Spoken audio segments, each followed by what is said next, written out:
Hai guys, welcome back to Yohana YouTube channel.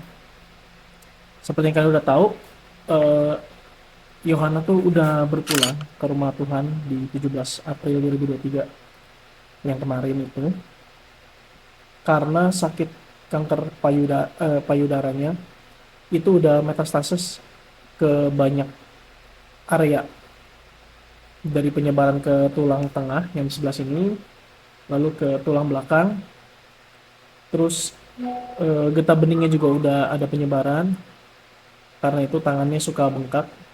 Terus penyebaran lagi ke paru-paru, di situ efusi pleura. Setelah efusi pleura nyebar lagi ke saraf dan dia punya kayak ada benjolan di kepala. Pengobatan kita udah tempuh, itu pengobatan dari CMI terakhir treatment itu kita udah 4 bulan berjalan, tetapi nggak bisa dilanjutin karena obat dari CMI itu kan kayak banyak pil-pil gitu ya, jadi kayak sehari itu harus pagi minum 14 pil, siangnya 14 pil, malamnya dua dua pil sama ada satu sendok kayak minyak gitu lah. Aku nggak tahu sih itu minyak apa gitu ya. Tapi treatmentnya emang seperti itu dari CMI. Nah karena efusi pleura dia paru-parunya udah mulai sesak nafasnya, terus suka batuk-batuk, ya dia kesulitan untuk menelan pil itu. Dan emang Yohana tuh typically orangnya kayak rada sulit untuk minum pil gitu ya, untuk obat pil. Jadi kayak dia kalau minum harus taruh di ujung lidah dulu gitu untuk menelannya. Yang kalian bayangin dia harus minum 14 pil, dan satu pil itu kalau dia minum itu belum tentu ketelan loh. Jadi kalau 14 pil itu minimal dia harus 14 kali teguk air untuk dia bisa minum di pagi harinya tuh 14 teguk.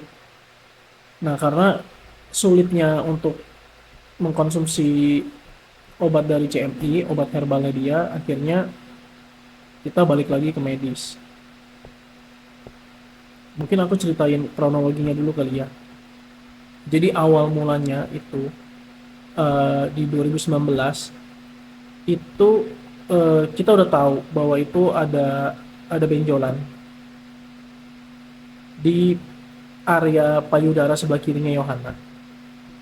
Nah, eh, benjolannya itu nggak literally nonjol, nggak literally nonjol, tapi kalau kita pencet di permukaan kulit kita tuh, kita pencet, baru kita kerasa ada benjolan. Gitu. Dan benjolannya itu kayak dia tuh apa ya, kayak nggak keras dan lembek, lembek banget gitu.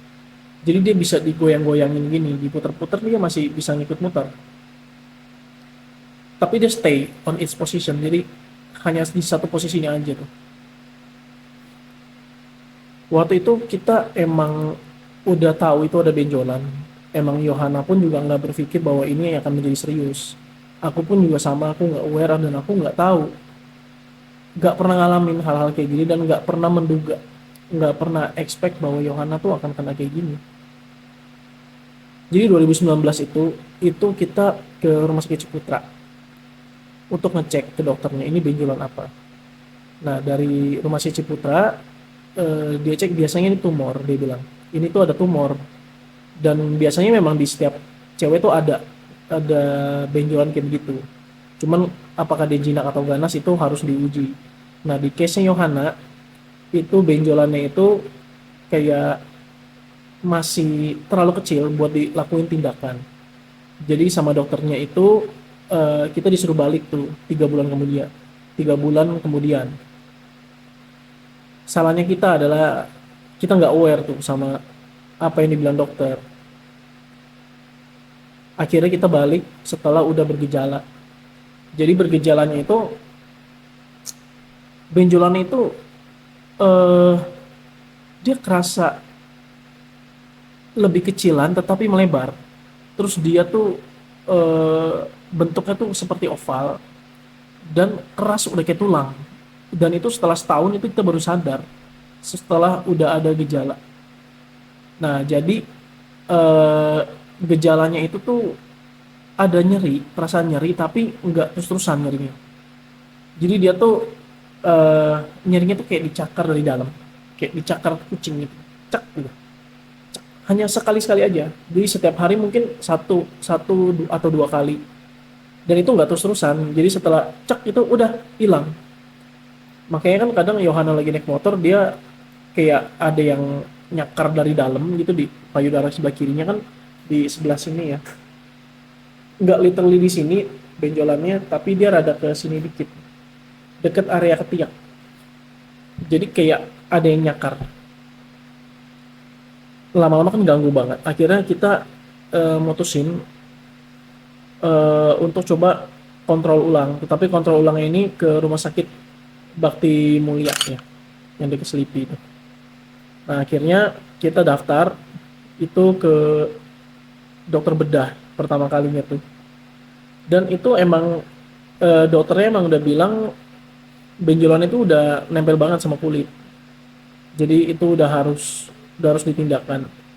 Dia harus tes darah, ronsen paru-paru, sama USG di rumah sakit itu yang pertama kalinya tuh. Dan dia akan dilakuin tindakan biopsi nantinya untuk cek apakah emang itu kankernya jinak atau ganas. Nah, kalau hasil tesnya udah oke, maka bisa baru diambil tindakan untuk biopsi ya. Jadi diambil jaringannya, dibawa ke lab, dicek sel kankernya itu ada apa enggak, dan itu kayak bahaya atau enggak atau gimana treatmentnya. Jadi itu yang menentukan banget di proses biopsi itu, gimana jaringan kita diambil.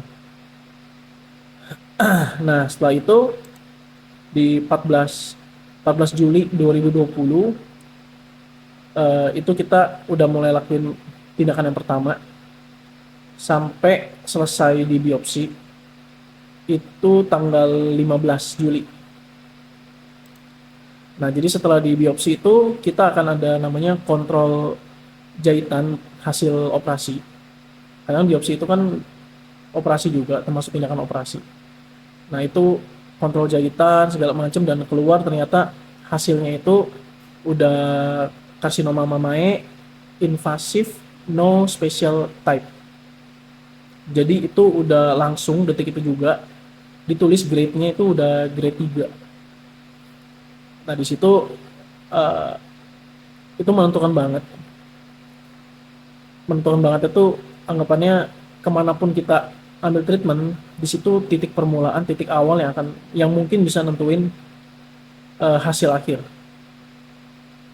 Jadi kayak misalnya kita treatmentnya ke alternatif atau ke manapun ya, itu semuanya berdampak besar ya. Jadi kayak keputusan untuk kita ngambil treatment itu harus dipikirin benar-benar. Jangan sampai salah ngambil keputusan. Aku nggak tahu sih aku salah ngambil keputusan atau enggak. Kita ini pelin-pelan atau bingung atau gimana. Baik lagi sih, usia emang Tuhan yang atur. Aku juga nggak tahu. Ada orang yang kemo juga survive, ada yang nggak survive. Ada orang yang alternatif malah sembuh. Jadi kayak semuanya itu nggak ada yang pasti, nggak ada kepastian apapun. Aku pun juga bingung. Dari dokter pun juga mereka nggak akan berani bilang kamu pasti sembuh, nggak akan berani dia bilang. Dan dia pun nggak mungkin jamin, karena kanker itu kita tahu semua obatnya tuh belum ada. Seandainya ada cuma satu-satunya itu kemoterapi. Mau nggak mau, kalau kita ngikutin medis ya mesti kemoterapi. Nah, sayangnya Yohana itu kita nggak kemo waktu dia di Darmais, karena memang aku mungkin nggak bisa bilang sayangnya atau gimana ya, karena memang keputusan kita ambil tuh memang udah kita diskusin bareng, karena tujuan awalnya itu untuk mempertahankan sel telur, karena yang dari Darmais itu tujuannya adalah untuk merusak sel telur. Nah, sedangkan dari kita emang masih mau mempertahankan sel telur. Ya jadi untuk treatment ini kayaknya mesti benar-benar kalian rundingin sama pasangan. Ya gimana pun juga mesti dipikir baik-baik, jangan sampai salah jalan dan jangan nyoba yang belum pasti.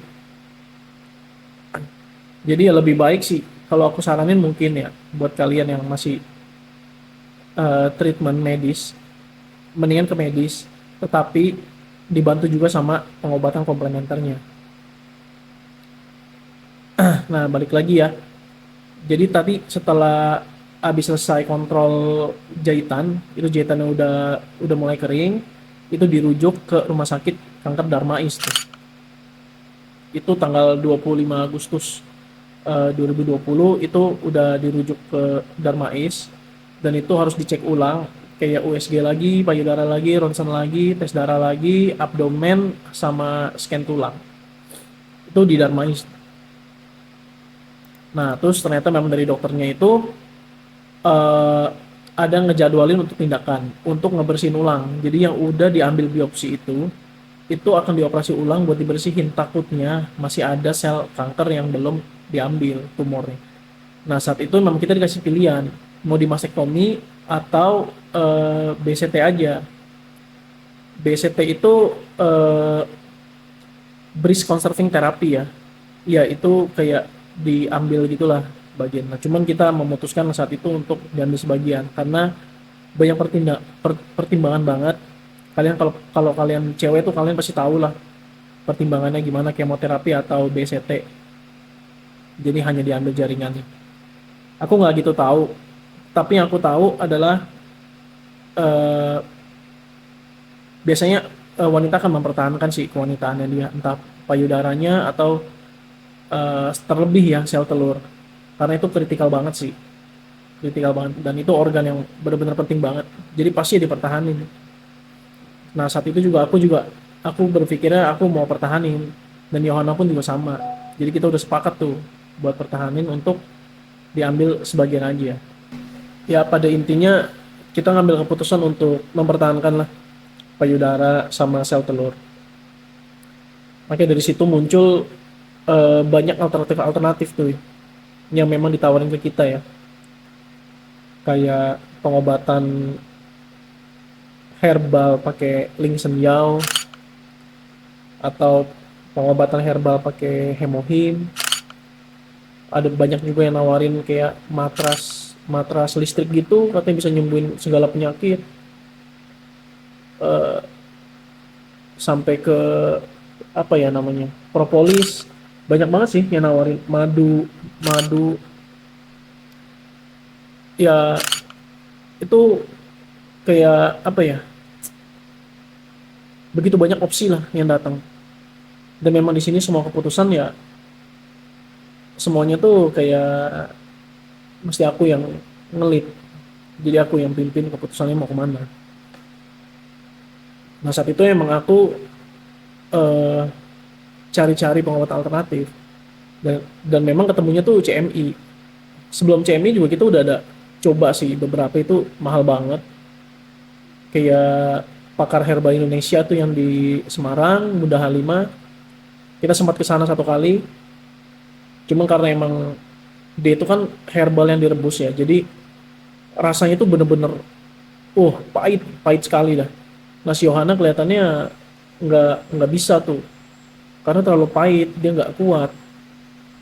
Padahal pas lagi dimasak tuh wanginya wangi banget, terus manis gitu, harum sekali. Kita coba itu 2 minggu, dan memang harganya juga super.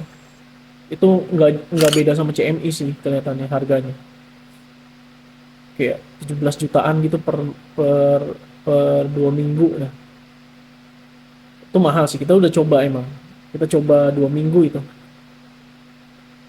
Di saat kita coba itu memang enggak juga sih ya, sebelumnya tuh Lingsen Yao itu kita udah coba juga. Lingsen Yao kita coba sembari kita ngumpulin dana buat CMI.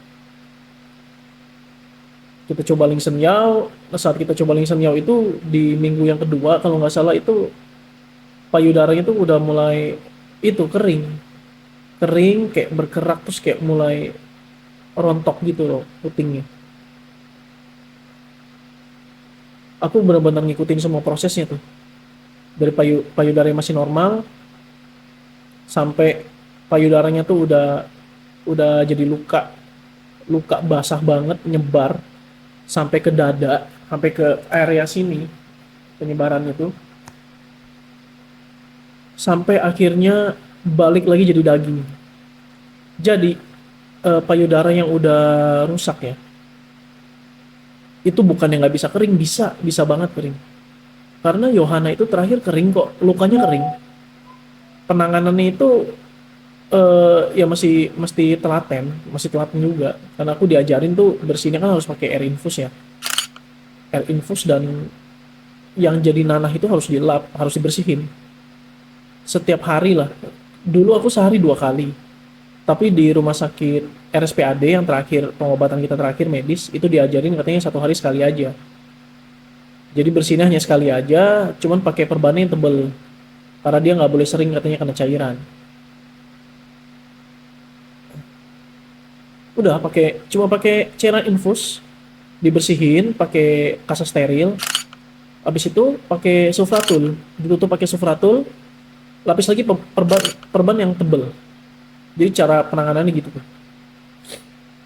Dan itu dilakuin setiap hari sekali. Jadi kayak dijadwalin itu mau siang atau mau pagi. Kalau aku sih biasanya sebangunnya Yohana ya, kalau dia udah bangun jam 9, atau misalkan ya antara jam 9 dan jam 10 lah. Kalau dia udah nyaman gitu ya buat diganti, nanti kita gantiin.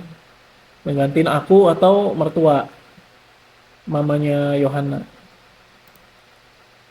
Nah, jadi balik lagi ke historinya tadi ya, 10 September lah.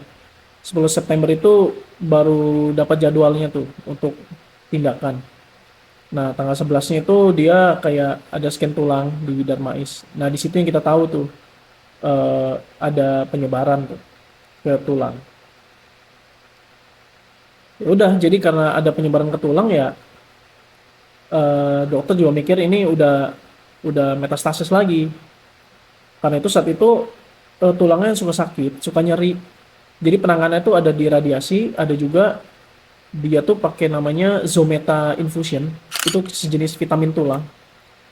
Jadi mungkin itu bisa dibilang kemoterapi juga, tetapi dia itu lebih ke vitamin tulang. Jadi supaya bikin tulang kita tuh nggak mudah keropos atau patah atau getas ya.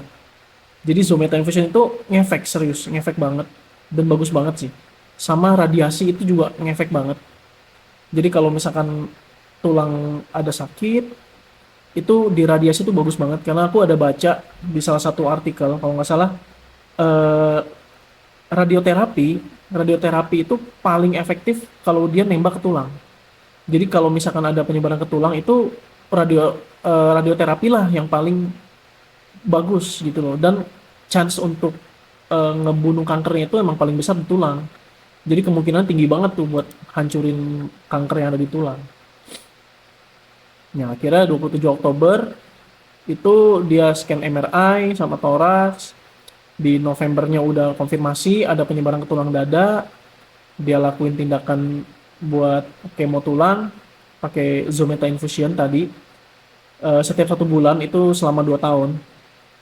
Dan dia juga dikasih obat tamofen itu buat neken hormon estrogennya supaya dia stop mens. Karena kankernya Yohana ini tipikalnya dia makan hormon estrogen. Jadi semakin banyak hormon estrogen yang dia keluarin, itu menambah probability untuk si cancer cell-nya ini bisa nyebar lagi gitu.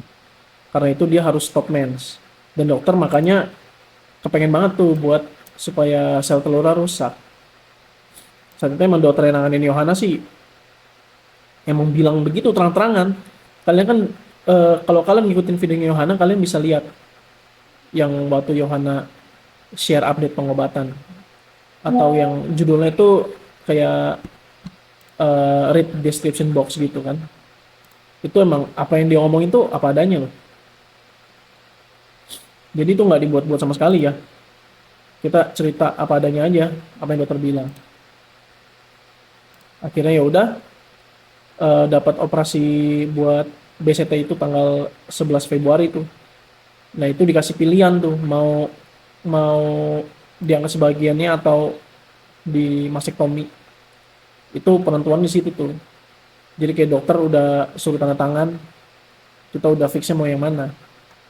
Nah, akhirnya kita pilih BCT, dan BCT dokter juga tanya nanti mau ngambil bagian dagingnya yang mana. Soalnya kalau diambil BCT itu payudaranya akan gembos sebelah kiri. Kayak timpang sebelah gitu ya payudaranya ya. Akhirnya dia memutuskan untuk ambil dari area punggung. Dan ternyata yang di belek itu punggungnya banyak banget loh, dari tengah. Kalian bayangin tulang belakang kalian ya, itu tuh ujung ke ujung setengahnya tuh sebelah kiri. Itu yang diambil. Jadi kayak, oh lukanya sih, ya luka luka operasi. Nah setelah itu ringkas cerita ya, udah udah kita lakuin treatment dari Darmais ternyata doesn't work. Nah kita pindah ke CMI, karena aku lihat di CMI itu pengobatannya kelihatannya bagus ya, kayak tanpa operasi, tanpa kemoterapi, dan itu herbal. Kenapa mahal? Karena dia bilang tuh salah satu kandungannya itu adalah sarang burung walet. Ya kita tahu sarang burung walet tuh belasan juta harganya, sama dia diekstrak jadi cuma berapa gram doang gitu.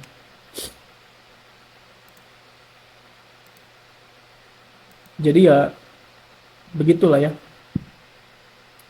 Mungkin kalian kalau yang belum nonton videonya Yohana dan masih penasaran, kalian bisa cek aja di YouTube channelnya Yohana, yang which is yang sekarang aku lagi post pengobatan-pengobatannya kayak apa aja. Cuman aku dari Yohana memang belum sharing CMI, yang kayak tadi aku infoin kalau pengobatan di CMI itu nggak bisa diterusin karena kendala dalam konsumsi pilnya gitu ya, susah untuk minum obatnya. Kita treatment Yohana akhirnya balik lagi ke medis di RSPAD Gatot Subroto karena banyak juga yang bilang bagus. Nah di situ juga kejadian juga rada pusing karena eh, apa ya, paru-parunya dia kan udah kerendam cairan sebelah kiri. Awalnya sebelah kiri doang, tapi lama-lama yang sebelah kanannya yang rembet. Nah yang aku bingung adalah kita kan masih keluarin cairan itu bisa pakai dua cara kalau nggak salah, hanya ditusuk aja dari punggung atau dipasang selang semi permanen tuh. Nanti kalau cairannya udah di bawah 150 cc atau mili gitu ya, itu baru udah boleh dicabut karena memang cairan itu normal di paru-paru kita memang harus ada cairan. Nah, yang jadi persoalan adalah saat kita memutuskan untuk ngambil cairan paru-paru, awal tuh Yohana masih bisa aktivitas ya, cuman dia gejala yang dia rasain hanya sesak aja.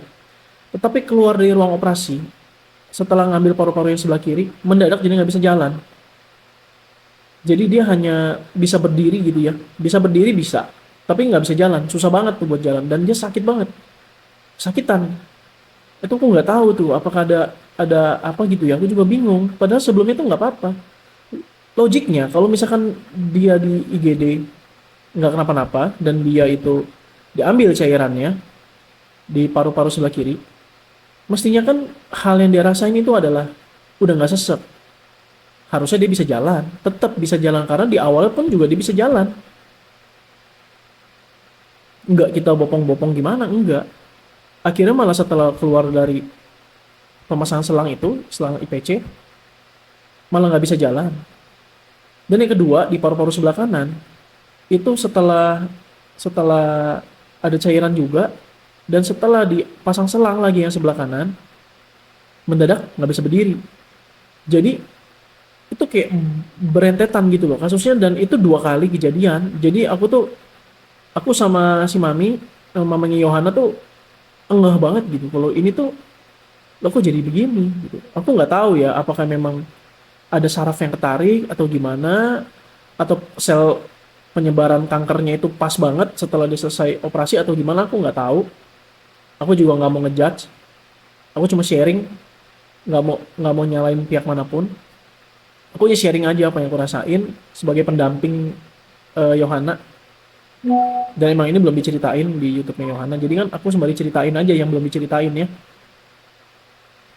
Ya udah, setelah itu ya akhirnya Yohana hanya bisa baringan aja di ranjang, di kasur.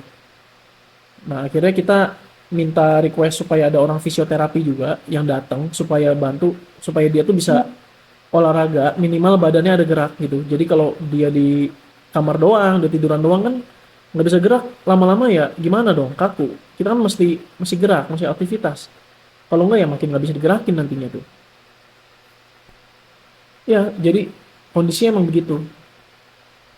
Akhirnya ya kita mau nggak mau dah si Yohana sejak saat itu mulai mobilisasinya pakai kursi roda, dan tidurnya juga karena ada penyebaran tulang belakang, tidurnya nggak bisa telentang, jadi dia harus duduk posisinya. Di setiap kali dia mau tidur kita harus aturin kayak posisi-posisi yang cocok buat dia tuh gimana, yang nyamannya dia supaya dia bisa tidur dalam kondisi sesak ya. Which is aku nggak bisa bayangin udah kayak apaan. Tapi Yohana tuh orang yang nggak pernah ngeluh.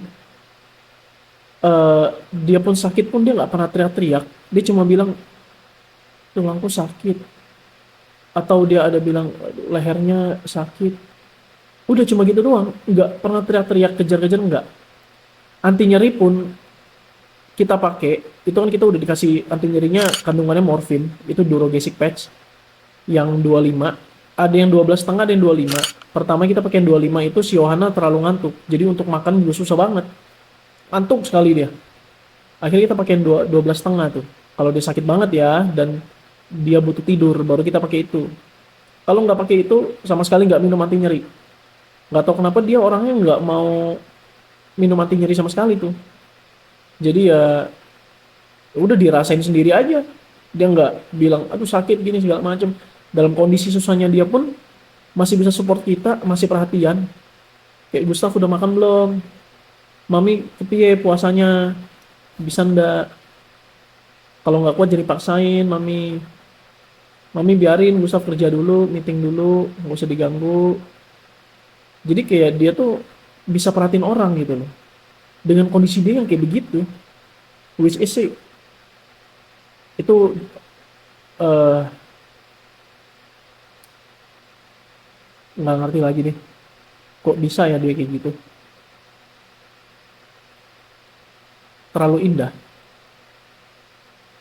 Kayak perfect banget dah si Yohana ini. Makanya eh, ya begitulah dengan kehilangan Yohana. Emang berat banget sih buat kita. Berat banget.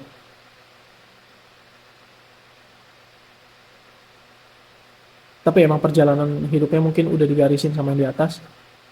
Jadi kita harus ikhlas.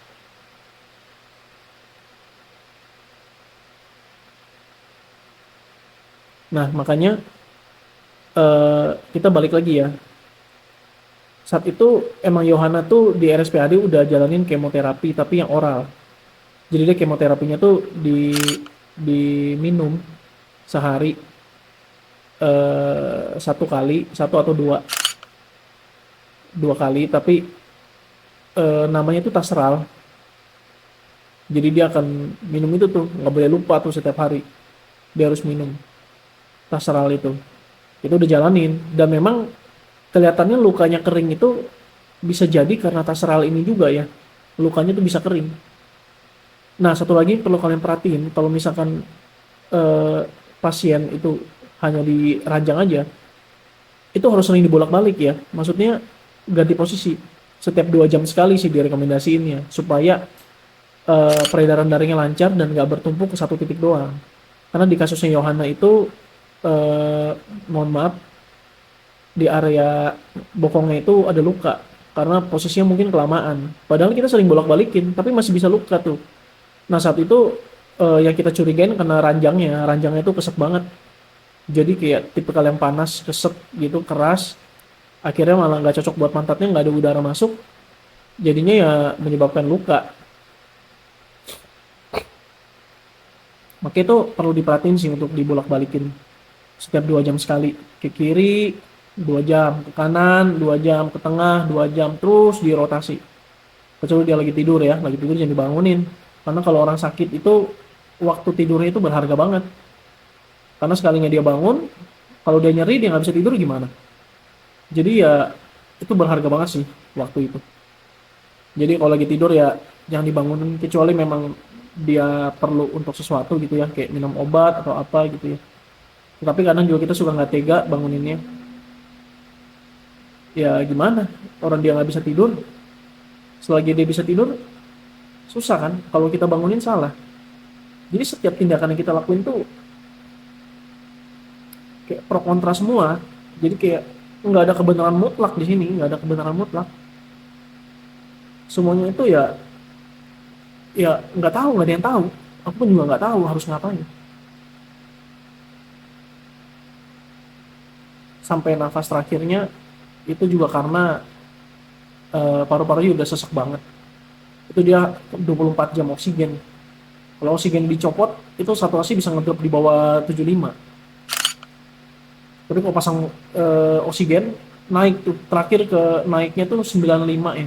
92, 93. Udah pakai yang oksigen yang balon. Jadi ya saat itu emang kelas banget sih, hancur banget sih. Kayak apa ya, kita udah berdoa gitu ya setiap hari, kita doain yang terbaik dengan harapan dia bisa sembuh, tapi ternyata Tuhan berkata lain. Ya udah, mau gimana. Jadi aku mungkin sharing aja di YouTube-nya Yohana, apalagi buat kalian yang lagi ngejalanin treatment, semangat terus ya, jangan sampai kalah sama penyakit kamu. Dan satu hal gini, jangan dengerin kata-kata negatif dari dokter. Maksudnya bukan dengerin kata-kata, bukan aku suruh kamu nggak nurut dokter ya. Maksudnya gini, ada dokter yang emang bahasanya bagus, ada juga dokter yang bahasanya tuh nggak bagus. Jadi kalau ada bahasa-bahasa yang mungkin nusuk hati kamu, kamu harus ingat ya omongan aku ya, kamu jangan masukin hati. Karena Yohana juga ngalamin kayak begitu. Ya kamu lanjutin aja, maksudnya treatmentnya. Nggak apa-apa, itu kata-kata yang bilang, wah susah nih, wah ini udah parah banget. Itu kan hanya kata-kata penghias aja sebetulnya. Tapi kan inti dari treatmentnya itu apa? Itu yang kalian lakuin. Jadi bahasa-bahasa kayak gitu kalian jangan jangan masukin ke dalam hati, itu malah bikin kalian hancur nanti. Jadi kalian anggap aja mereka tuh lagi lagi menghias kata-kata. Jadi nggak usah dimasukin dalam hati lah. Pokoknya jangan jangan stres. Intinya sih jangan stres. Walaupun memang orang bilang itu apa ya? Pokoknya pokoknya jangan stres lah, jangan stres, jangan stres. Hati yang gembira adalah obat itu belum tentu, belum tentu juga. Tetapi ada baiknya ya jelas kita ikhlas jalanin treatmentnya sih. Intinya ya jangan pernah nyerah lah sama penyakit kalian. Lakuin apapun yang kalian bisa. Kalau ada pengobatan medis nggak apa-apa, pengobatan medis kalian tekunin, kalian jalanin terus. Tapi ya makanan-makanan juga udah mulai dijaga, segala macam. Pokoknya kalian udah mulai jaga banget. Minyak goreng kalau bisa dikurangin sih, apalagi minyak sayur. Jangan deh, jangan pakai. Kalau bisa pakai air fryer aja, karena lebih sehat juga kan. Jadi ya ada baiknya sih. Ya intinya kalian jangan ngedrop, jangan ngedown. Kalian harus kuat ngejalaninnya. Dan buat pendamping yang ngedampingin suami, buat suami kalian, eh please be gentle, be a man. Selalu kuatin istri kamu, selalu jaga dia, selalu jangan bikin dia stres. Pokoknya kalian harus selalu ada buat dia. Kalau kejadiannya kayak aku gimana? Nggak ada yang mau, nggak ada yang tahu. Kita emang berharap semua sembuh, tapi kalau nggak sembuh gimana? Pokoknya be a gentle lah, be a man. Jangan ninggalin dia di saat dia lagi butuh.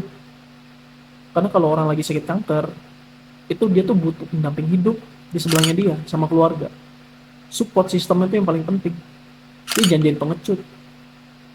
Kalau misalkan memang kamu ada kerjaan atau segala macam, oke, it's okay. Urus kerjaan kamu, tapi udah selesai, please perhatiin dia. Jangan biarin dia sendiri kelamaan. Kalau misalkan kamu masih ada WFH ya bagus, kerjalah sama dia bareng, temenin dia, ajak dia ngobrol keseharian kamu ngapain, supaya dia tuh nggak bete atau nggak jenuh gitu loh. Karena kayak Yohana itu ya, kalau aku nggak ada tuh dia nyariin terus tuh, Gustaf di mana mami, Gustaf di mana mami. Aku pun juga setiap kerja tuh udah pikirannya mau pulang, mau ke rumah. Aduh, gue pengen cepet-cepet pulang nih. Aduh, pengen ketemu bini, pengen ketemu Yohana. Nggak pernah tuh ada terlintas sedikit pun meninggalin dia tuh, nggak pernah sama sekali. Selingkuh apalagi. Please buat pendamping, be a man, be a problem solver juga. buat bini lu, karena lu juga menentukan banget dan lu berperan penting banget buat dia. Jadi ya please, please be a man, I mean it ya. So paling itu yang bisa aku share. Buat kalian yang punya ide, ini YouTube Yohana mau diapain, aku juga bingung sih mau diapain. Tapi ya kalau misalkan kalian followersnya Yohana ada ide, bisa komen di bawah aja. Jangan lupa di like dan subscribe.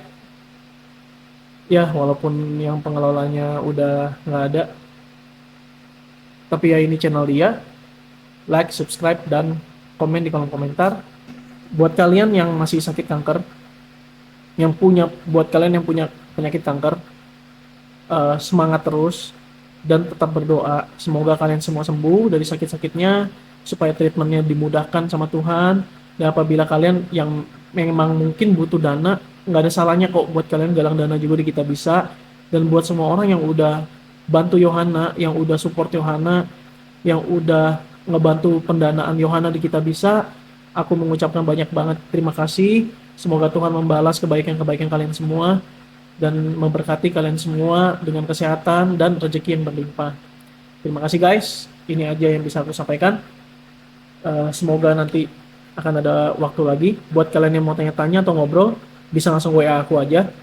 Aku membuka diri untuk sharing. Jadi kalau misalkan ada sesuatu yang pengen di-sharing, kalian chat aku aja ya. Jangan malu-malu, jangan sungkan. Nanti aku akan bales. Jadi aku akan bales satu persatu. Yang mungkin mereka, yang aku tahu ya, dan yang aku ngerti. Tapi kalau yang aku nggak ngerti, mungkin aku nggak bisa bantu. Tapi kalau soal kanker payudara ini ya, aku udah pengalaman, jadi mungkin aku bisa ngasih beberapa referensi lah buat kalian. Oke, kalau gitu, thank you guys, bye. Semoga kalian nih yang nonton video ini selalu diberikan kesehatan, dilancarkan rezekinya. Yang udah donasi, aku mengucapkan banyak-banyak terima kasih. Bantuan kalian sangat berarti untuk aku. Dan aku mohon bantuannya untuk bantu share juga ke teman-teman kalian, supaya dananya bisa cepat terkumpul. Thank you ya guys, I'll see you in the next video.